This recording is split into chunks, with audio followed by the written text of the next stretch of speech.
So Nefarious came out in April, I believe, of 2023. I heard a lot about this movie. A lot of people were telling me, "Oh, did you see Nefarious? You should see Nefarious." And then I saw a trailer and it says, "The movie they don't want you to see." And when I tried to look for this movie, it was pretty far away from where I live. So I was like, I'm not going to go all the way over there. So anyway, I decided to check it out finally. So this is serial killer Edward Brady, who's been, I believe they said 11 years. It's a while. He's been on death row for a while. And they're finally going to execute him that night. But I don't know if this is real or not, but they have to send a psychiatrist in to evaluate if he's mentally competent, like if he should receive the death penalty or just serve the rest of his life in jail. Now, Edward Brady is actually, it would appear to be mentally unstable. He's like mentally inferior, or like his brain works like a child. At least he speaks like that, or at least that's what Sean Patrick Flannery decided to go with for his acting portrayal of Edward Brady.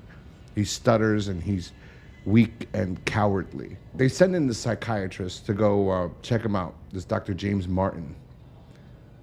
But he's a replacement psychiatrist that's going to check him out because the original psychiatrist that was given this task committed suicide the night before. So as Dr. Martin interviews Edward Brady, he discovers that Edward Brady is not Edward Brady.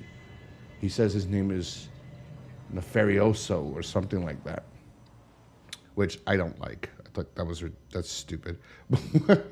And he says that before Dr. James Martin leaves, he will have committed, before the end of the day, he will have committed 3 murders. And Dr. Martin says, that's impossible. I have no intention on killing anyone today.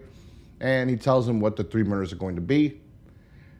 And that was the interesting part. When I saw the trailer, I was like, that's interesting. And then when the movie started out, it's pretty good. It's pretty interesting. But that's the summary. That's what's the plot. And basically, you have to figure out if Edward Brady is mentally deranged or he suffers from multiple personality disorder, or whatever they call it now, dissociative personality disorder, whatever it's called now. I know it's not called multiple personality anymore. So you have to figure out if he has that or if he's just pretending.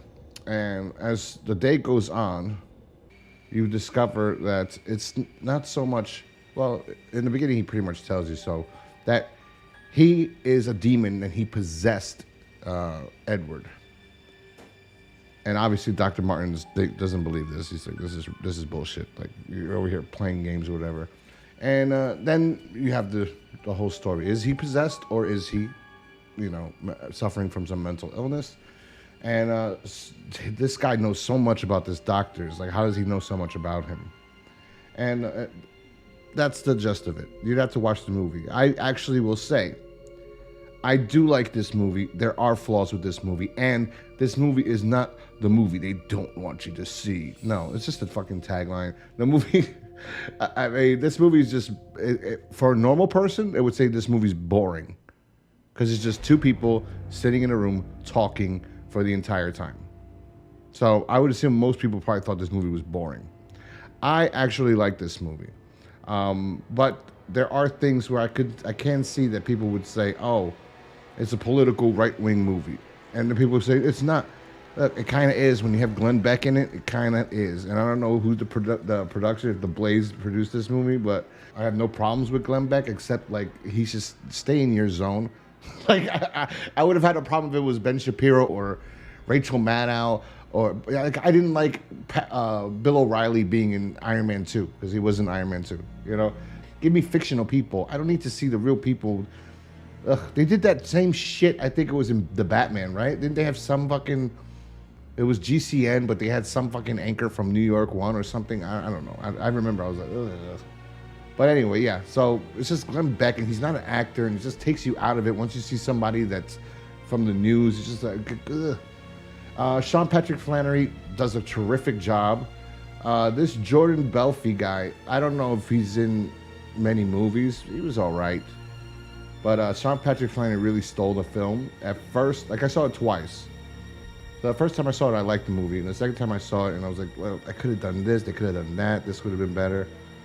But his performance is really what carries the entire film. I just found the movie pretty interesting and gripping throughout the entire thing. Maybe that's because if you know me, you know that I actually used to do I used to be involved in paranormal investigations. I do believe in the afterlife. I do believe in angels and demons and things like that, and spirits. So, so yeah, maybe that's why I like this movie. I think they could have done a lot better than it was. I think yeah, I enjoyed this film. I enjoy really Sean Patrick Flannery really kind of carries this to being for me. There's Jordan Belfort, he's okay, but you know, one of the main things I have a problem with when it comes to this movie is that if you want to build culture and if you want to captivate people or access minds that you haven't been able to reach in a while, then you have to do something a little bit better than this film. I like this film a lot, but the way to do this film would be to do the exact same thing. So this movie's different. I will give it that because it's not doing. But you'd have to grasp those people and reach those people that it wouldn't normally reach prior, and that is doing like they did in the Pope's the Pope's exorcism or The Exorcist or Evil Dead. To make it a little bit creepier and scarier and try to hit culturally, try to cross over. But you lack that. You could have done something like that at the same time while doing the same film you had, but do like the demon is now going to possess somebody who's jumping around and causing chaos in the prison. It could have been much better, and people would have, critics still would have given this movie garbage reviews because it goes against their ideology, which is their new theology. So they still would have given it terrible reviews. I believe in demonic possession and things like that. And they went in the more serious route with the more realistic route, which I believe is the more so the route that it really happens in, oppression and possession. That's how it really happens, I believe. And it tortures the person and people around it sometimes, and it affects them to do a lot of things. There's a lot I could talk about this one day personally of things that happened to me, that I believe happened to me. But you have to cross over, and you have to cross over if you want to reach more people. And you have to do something in that pop culture way where it could have just been the people in the room besides him, and this guy could have been the priest, where the demon starts saying stuff about the priest and the priest doesn't understand because the priest doesn't even believe in exorcisms anymore and things like that. And then they could have had the warden, like somehow this demon starts to like, and it could have been just, they could have done a little bit different, and I think it would have added to the film in my opinion. But I do like this film a lot. And there's a lot of demons they could have chose from in the Lesser Key of Solomon. There's no, that I know of, in my knowledge, I don't know any Nefarious or whatever his name was. I don't remember any demon named that in the Lesser Key of Solomon. There's many they could have went with, like they did with the Last Exorcist, or the Last Exorcist, the Pope's Exorcist. They did Asmodeus. He's a real demon.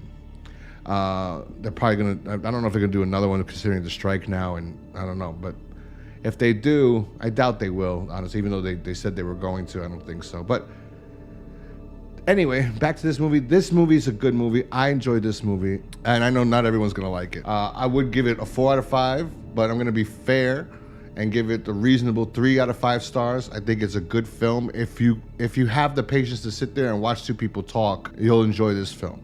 If not, it's not. This is not the film for you. I bet you the reviews that say this movie's garbage. It's just two people talking the entire time. Yeah, well, I think it's interesting, and I like this subject matter. So let me know down in the comment section down below what you thought about this film. Anyway, I will talk to you guys next time. Peace.